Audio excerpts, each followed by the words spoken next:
Jadi dalam berpakaian saja ada aturannya. Tidak boleh berpakaian yang berlebih-lebihan. Jadi orang-orang yang melampaui batas jangan diikuti. Ya tentu sudah kita bisa memahami yang seperti apa.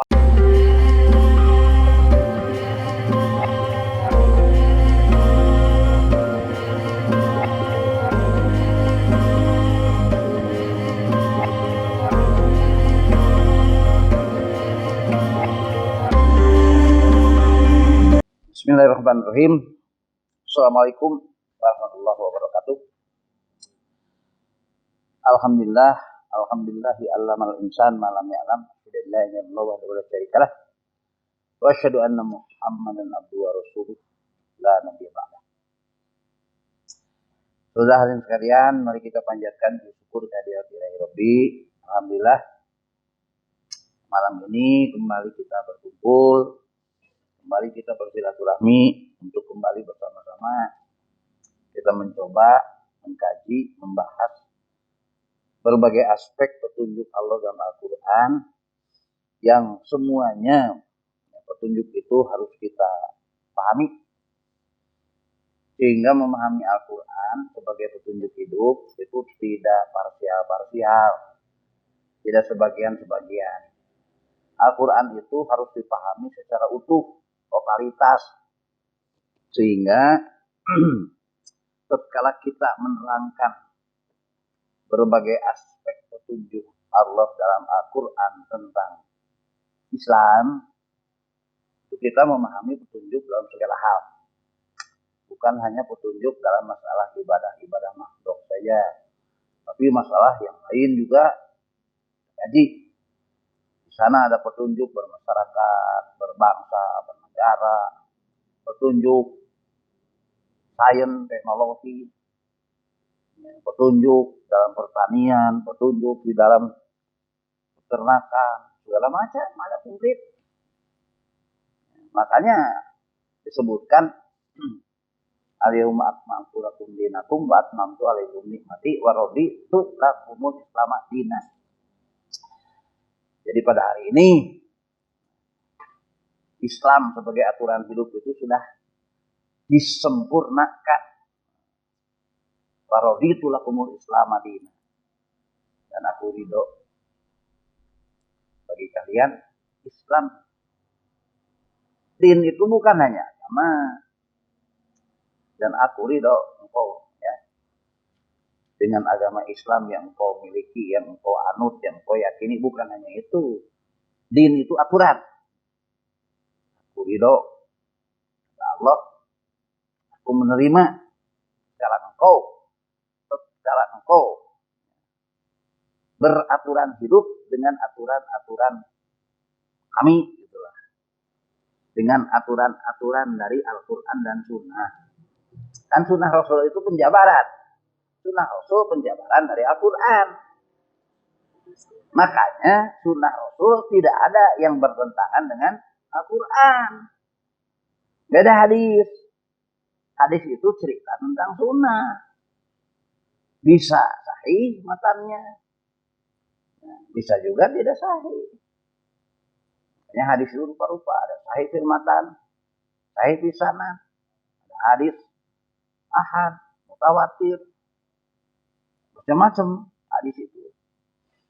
Tingkatannya atau keberadaan hadis itu. Termasuk ada hadis maudhu. Hadis maudhu itu hadis palsu. Karena saat Rasulullah sudah tidak ada, selang sekian lama hadis itu belum dikumpulkan, belum dibukukan. Berlomba Yahudi dan Nasrani pada bikin hadis. Tujuannya untuk menyimpangkan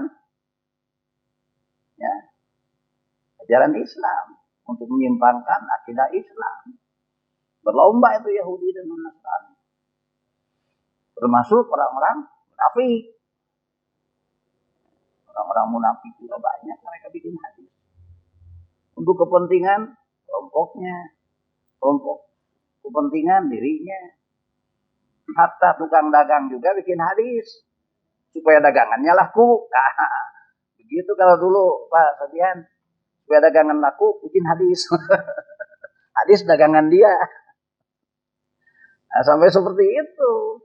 Nah, sementara hadis doib, hadis Israiliyat, ya, hadis-hadis yang tadi dikatakan doib atau apa, hadis-hadis yang dikatakan maudhu tadi kan tetap beredar. Tidak ada penghapusan, tetap aja beredar di tengah-tengah umat. Maka kalau umat tidak punya kemampuan untuk memilah-milah, tidak sedikit, ya, sebagian ada yang penting ada qala Rasulullahnya, kita tunduk patuh, nggak usah ada protes-protes, tidak usah ada kritik-kritik, yang penting ada qala Rasulullah, samina wa atona. Ya orang juga membuat hadis palsunya kan tidak pakai, kalau nggak pakai qala Rasulullah, mereka juga mikir nggak akan laku. Dia pakai qala Rasulullah lah. Gitu. Saudara sekalian, nah di dalam Al-Quran itu banyak petunjuk-petunjuk yang menggunakan peristilahan. Nah, banyak tuh peristilahan. Yang peristilahan itu seringkali kurang disosialisasikan, ya, oleh, ya sebut saja para dai, kurang disosialisasikan. Atau disosialisasikan tidak utuh.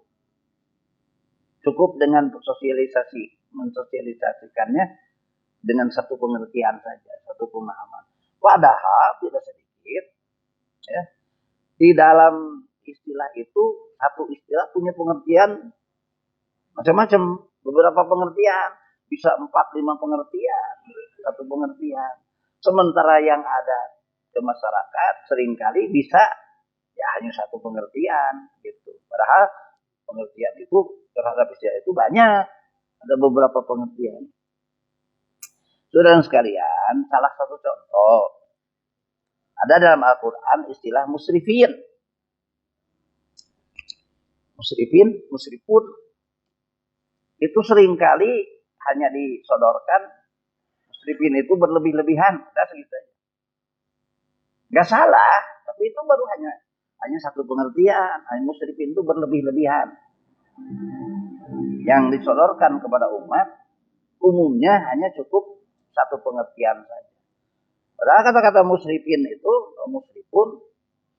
itu pengertiannya ada beberapa pengertian yang semuanya harus kita pahami. Jadi Allah menggunakan istilah kepada orang-orang yang menyimpang dari aturan Allah, salah satunya dengan istilah musrifin, mustadafin, dan itu istilah dari Allah. Ya termasuk yang sudah kita bahas yang lalu, qalbun, itu istilah dari Allah. Qalbun, apa qalbun itu? Cari ayat-ayat yang berbicara, yang menerangkan tentang qalbun itu. Itulah yang dimaksud dengan metode Al-Quran bil Quran. Jadi metode Al-Quran bil Quran itu menerangkan suatu masalah dengan mencari ayat-ayat lain yang menerangkan masalah itu. Itu metode Al-Quran bil Quran itu. Jadi kita menerangkan masalah itu tidak atas, ya sebutlah, imajinasi sendiri, ya, interpretasi sendiri, tidak. Tapi interpretasi kita atas dasar ayat-ayat yang menunjukkan terhadap peristilahan itu. Nah, kata-kata musrifin ini juga di dalam Al-Quran sebuah istilah yang tadi saya katakan sering hanya dipahami berlebih-lebihan, yang disodorkan kepada umat. Padahal punya pengertian, beberapa pengertian dalam ayat-ayat yang ada memuat kata-kata itu, istilah itu.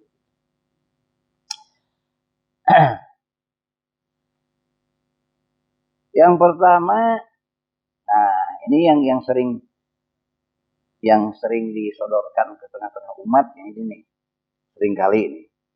Surat Al-A'raf ayat 31. Surat Al-A'raf ayat 31. Sok bud, baca bud. يا بني آدم خذوا زينتكم عند كل مسجد وكلوا واشربوا ولا تسرفوا إنه لا يحب المسرفين. Kata-kata musrifin diartikan berlebihan pada ayat ini diarahkan kepada pakaian, makanan, minuman. Kata Allah, ya bani Adam, khudhu zinatakum inda kulli masjidin wa kulu washrabu wa la tusrifu innahu la yuhibbul musrifin. Hendaklah pergi ke masjid itu pakai pakaian yang baik. Ya. Jangan ke masjid compang-camping, padahal ke pasar apalagi menghadap untuk rapat dengan pakaian yang bagus. Gitu. Tapi jangan berlebih-lebihan. Ya, kita bisa paham lah bagaimana pakaian berlebih-lebihan lah. Ya. Pakaian-pakaian yang berlebih-lebihan itu yang ya tidak lagi sebut saja dari sisi menutup aurat bisa menutup aurat, tapi bentuknya berlebih-lebihan, apa bentuknya. Apalagi kalau pakaian itu tidak menutup aurat, lain lagi. Itu sudah pelanggarannya, sudah dua pelanggaran, sudah berlebih-lebihan juga melanggar. Sedangkan pakaian yang menutup aurat saja, tatkala ke masjid jangan berlebih-lebihan. Yang biasa-biasa, sederhana, yang baik, bersih. Jadi dalam berpakaian saja ada aturannya. Tidak boleh berpakaian yang berlebih-lebihan. Kita sudah bisa membayangkan sendirilah yang bagaimana yang bentuk berlebih-lebihan. Ya. Termasuk di dalam warna. Kita jangan memakai pakaian-pakaian yang berlebih-lebihan dalam warna mencolok umpama. Nah, wa kulu wasrabu wa la tusrifu innahu la yuhibbul musrifin. Termasuk makan minum. Wa kulu wasrabu, makan minum juga tidak boleh berlebih-lebihan. Itulah Islam. Jadi Islam itu mengaturnya luar biasa. Segala aspek kehidupan ada aturannya. Itulah. Gak ada yang gak ada aturannya. Semua ada aturan. Makan minum saja udah dilarang untuk berlebih-lebihan. Nabi mencontohkan kan, Nabi suka makan sesudah sudah kenyang. Sudah lapar baru makan. Suka berhenti sebelum kenyang. Ya kadang-kadang kita udah kenyang juga, ayo masih terus. Sampai nggak bisa berdiri. Jadi makan minum pun makan yang sederhana. Kenapa Al-Quran menyuruh untuk tidak musrif? Wala tusrifu, tidak boleh berlebih-lebihan.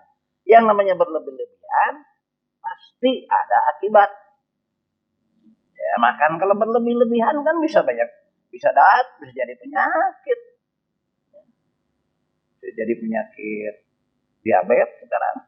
Bisa penyakit hipertensi. Banyak itu. Penyakit-penyakit yang ditimbulkan dari makan minum yang berlebih-lebihan. Jadi dilarang.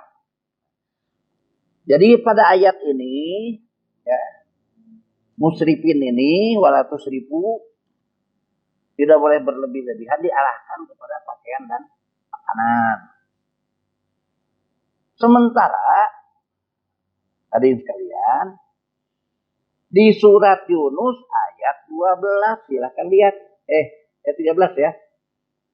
Surat Yunus ayat 13. Oh, maaf. Maaf, ayat 13, ayat 12. Mundur. Ayat 12-nya, Bukan ayat 13, ayat 12-nya. Wa idza massal insana dzurru da'ana li janbihi au qa'idan au qa'iman falamma kasafna anhu dzurruhu marroka'an lam yad'una ila dzurrim massahu kadzalika zuyyina lil musrifina ma kanu ya'malun. Bukan 13, 12-nya ya. Salah. Dan apabila manusia ditimpa bahaya, dia berdoa kepada kami dalam keadaan berbaring, duduk, berdiri. Tetapi setelah kami hilangkan bahaya itu dari dirinya, dia kembali ke jalan yang sesat. Seolah-olah dia tidak pernah berdoa kepada kami untuk menghilangkan bahaya yang datang tadi, yang telah menimpanya. Demikianlah dijadikan terasa indah bagi orang-orang yang mempelai batas apa yang mereka kerjakan. Jadi pada ayat Yunus, surat Yunus ayat 12, musrifin ini bisa disebutkan tidak tahu diri terhadap pertolongan Allah gitu. Jadi kalau lagi butuh Pak Sofyan doanya di mana-mana. Habis sholat berdoa, ya Allah gitu ya. Sampai mana nih? Kemudian sambil berbaring, sambil jalan, pokoknya pada kondisi apapun berdoa, ya Allah, ya Allah, ya Allah, begitu kira-kira begitu. Panjang doanya, meminta-minta untuk diselamatkan dari sebuah masalah atau diselesaikan dari sebuah masalah, kira-kira begitu. Namun saat masalah itu selesai, sebutlah diberi pertolongan Allah, masalahnya jadi beres. Sesuatu yang dimintanya dikabulkan. Dia tidak tahu diri, balik lagi aja ngaco. Gitu. Jadi kalau sudah ditolong, ngaco lagi aja. Sholatnya telat lagi. Kewajiban-kewajiban lainnya juga tidak dikerjakan atau dikerjakan asal-asalan. Bermasyarakatnya juga sudah tidak baik lagi. Sombong. Begitu. Sedekah biasanya dikeluarkan juga jadi enggak. Kalau di pertolongan Allah, sedekah. Butuh pertolongan Allah, tuh infak, sedekah. Mudah-mudahan Allah memberikan pertolongan kepada yang kami minta itu. Udah ditolong. Damang-damang saja. Gak tahu. Jadi musrifin pada ayat ini pengertiannya tidak tahu diri. Bedakan dengan yang tadi. Kalau pada surat Al-A'raf tadi, kalau surat Al-A'raf musrifin itu berlebih-lebihan dari makan minum. Gitu. Kalau pada ayat surat Yunus tidak tahu diri. Nah, disinilah tidak sedikit dari umat Islam. Dari umat Islam. Jangan-jangan termasuk bisa saya sendiri. Tidak tahu diri, udah diberikan solusi dari masalahnya, udah ditolong dari keperluannya, damang-damang saja, lupa diri. Sehingga berbagai kewajiban yang harus dilaksanakan, disepelekan, gitu. Nah, bahkan ya bisa jadi sombong, angkuh, kira begitu, cuek. Hidupnya tidak bermasyarakat lagi, individualistis. Nah, oleh Allah disebut orang yang begini itu, yang begitu itu dengan istilah musrifin. Jadi tidak tahu diri terhadap pertolongan Allah. Pertolongan Allah sudah diberi, malah lupa diri. Itu dibahasakan oleh Allah dengan sebutan orang seperti itu musrifin. Musrifin, tidak tahu diri. Jadi kalau waktu butuh, sampai menjilat-jilat, kira-kira begitu. Menjilat-jilat, bagaimana waktu butuh sudah diberi dibantuan kebutuhannya terselesaikan, ya. Ayah jalan keluar, lupa lagi ya. Segala hal yang harus dikerjakannya diabaikan. Nah, itu musrifin menurut surat Yunus ayat 12. Jadi musrifin pada surat Yunus ayat 12 disebut tidak tahu diri. Maaf, bukan. Iya benar. Tidak tahu diri terhadap pertolongan Allah. Udah dua tuh. Dua pengertian. Saudara sekalian, ada lagi.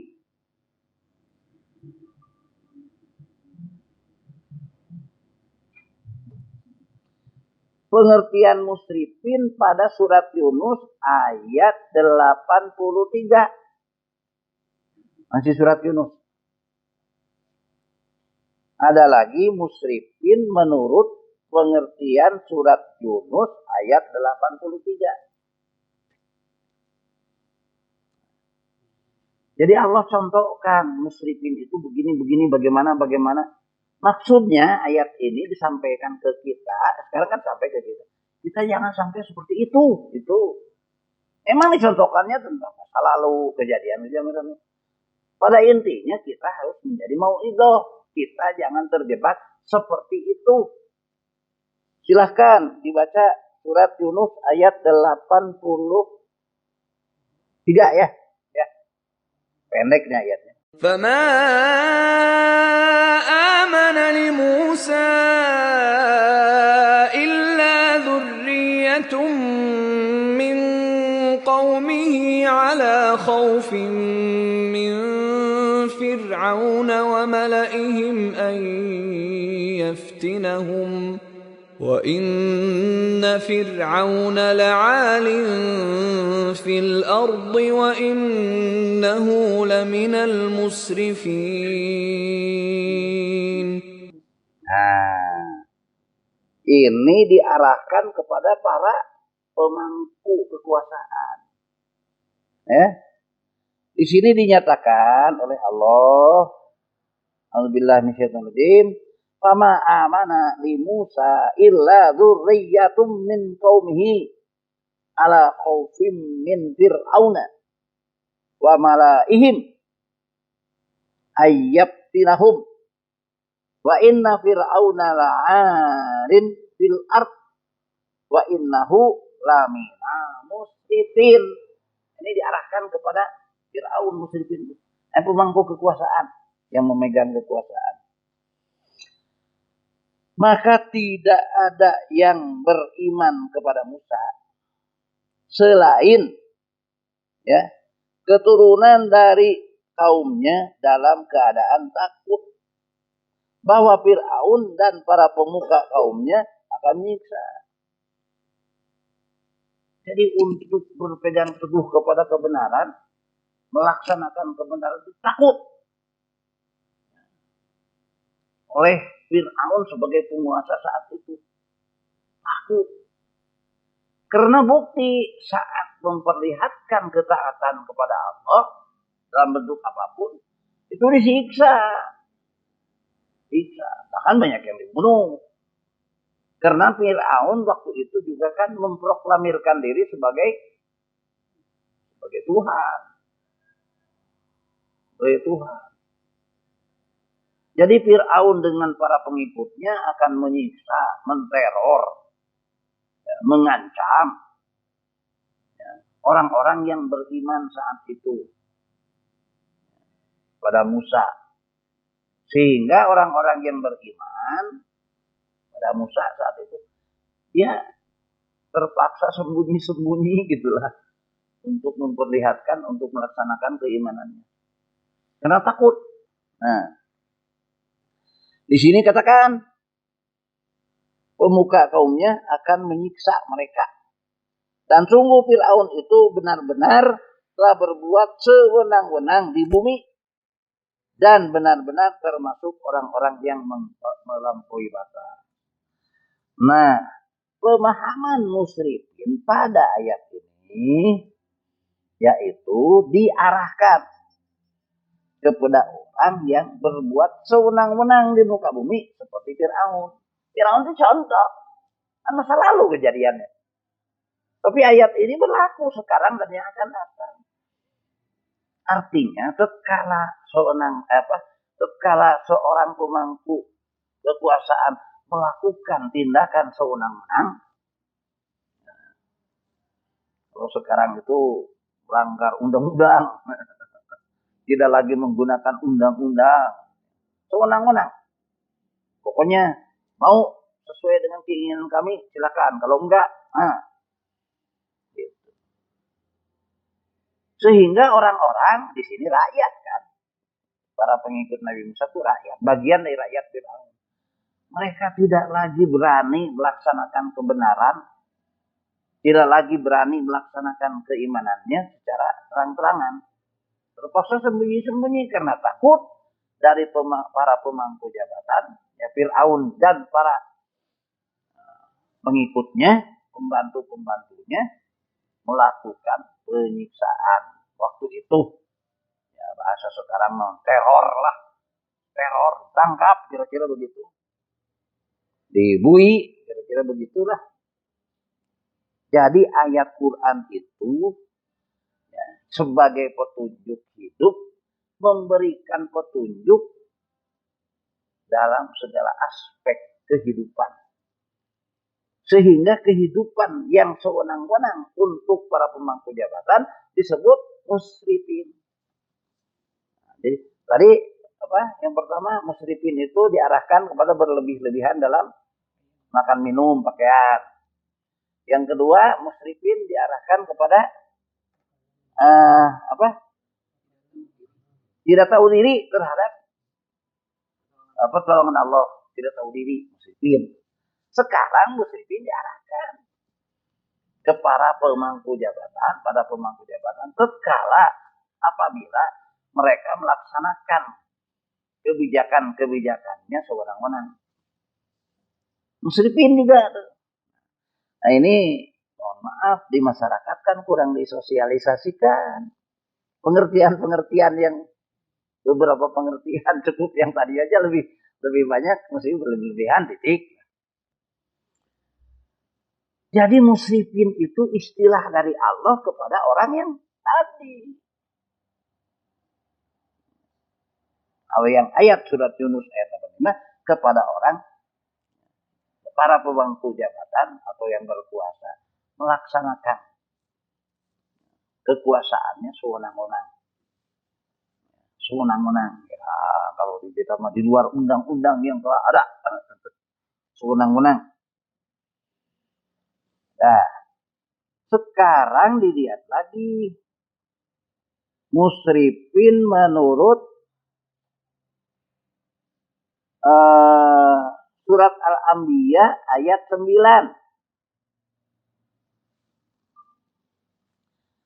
Musrifin menurut surat Al-Anbiya ayat 9.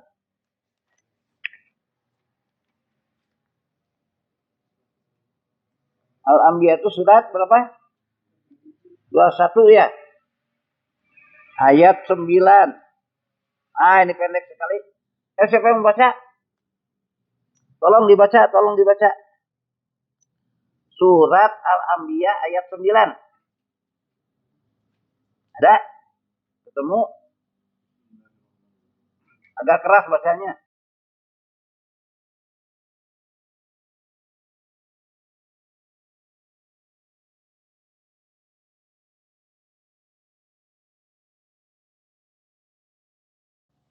Nah, jadi pada surat Al-Anbiya ayat 9 ini sanksi Allah yang dinyatakannya, yaitu kepada mereka yang suka melampaui batas Allah musnahkan. Ini ya baca. Summa sodakna humul wa'da. Wa'da itu kan janji Allah. Fa'anjainahum faman nasya'u wa ahlaknal musrifin. Nah, kemudian kami tepati janji. Nah, tepati janji.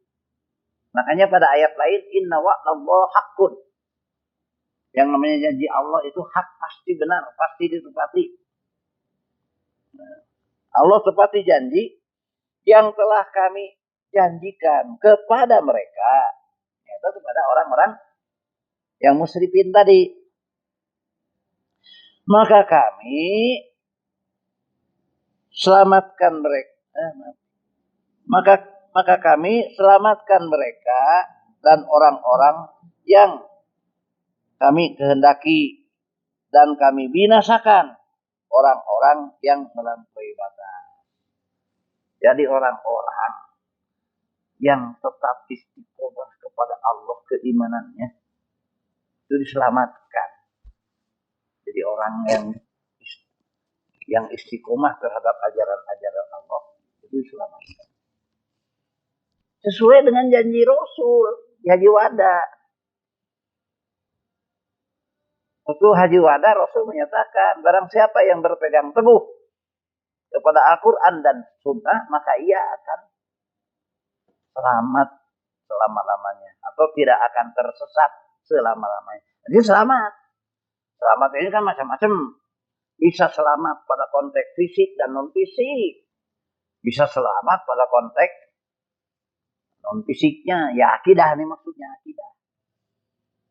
Jadi selamat itu kan bisa selamat fisiknya, juga bisa selamat non-fisiknya. Ya, akidah lah. Jadi Rasul menyatakan sudah begitu waktu khutbah Haji Wada. Barang siapa yang berpegang teguh kepada Al-Quran dan Sunnah, maka ia tidak akan tersesat selama-lamanya. Itu Rasul yang menyampaikan.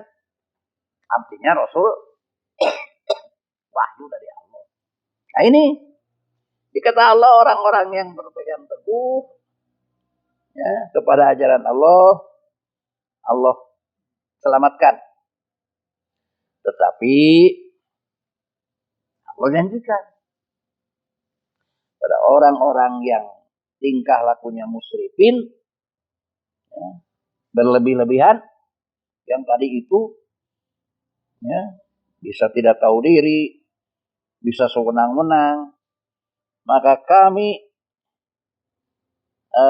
di sini selamatkan orang-orang kami kehendaki, dan kami binasakan orang-orang yang melampaui batas.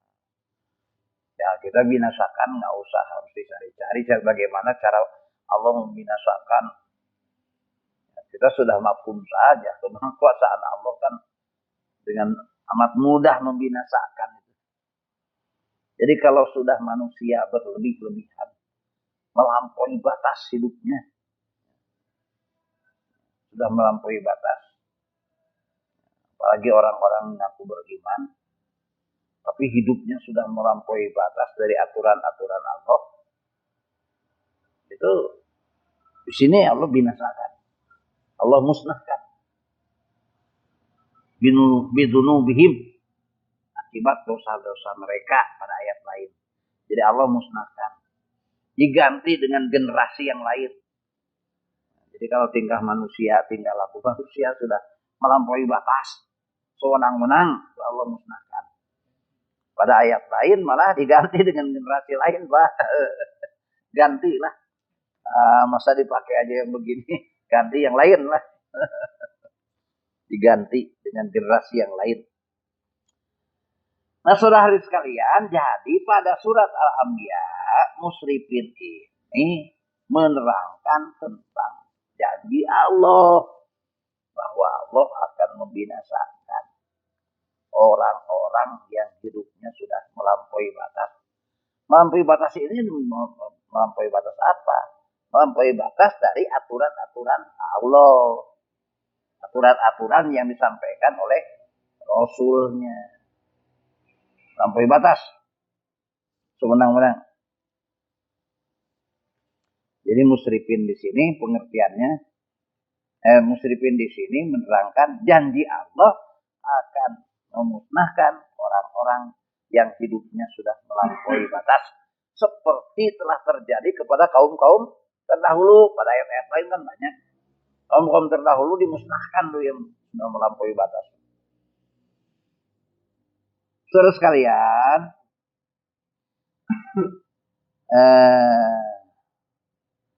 ada lagi nih di surat Asy-Syu'ara ayat 151. Pengertian musyrifin. Surat 26. ولا تطيعوا أمر المسرفين. Pada surat 151 Asy-Syu'ara, ini pendek sekali. Wala tuti'u amral musrifin. Ini perintah. Jangan kau ikuti perintah orang-orang yang sudah melampaui batas. Ya kalau yang tadi itu yang melampaui batasnya, umpamanya para pemangku kekuasaan atau apa saja yang dalam bermasyarakat ada orang yang hidupnya sudah melampaui batas, yang diikuti orang yang begitu. Di sini kan dikatakan nih, dan janganlah kamu menaati perintah orang-orang yang melampaui batas. Jadi kalau orang-orang yang melampaui batas memberikan perintah, memerintahkan, itu Allah menerangkan, Allah menyatakan jangan diikuti. Jadi orang-orang yang melampaui batas jangan diikuti. Ya tentu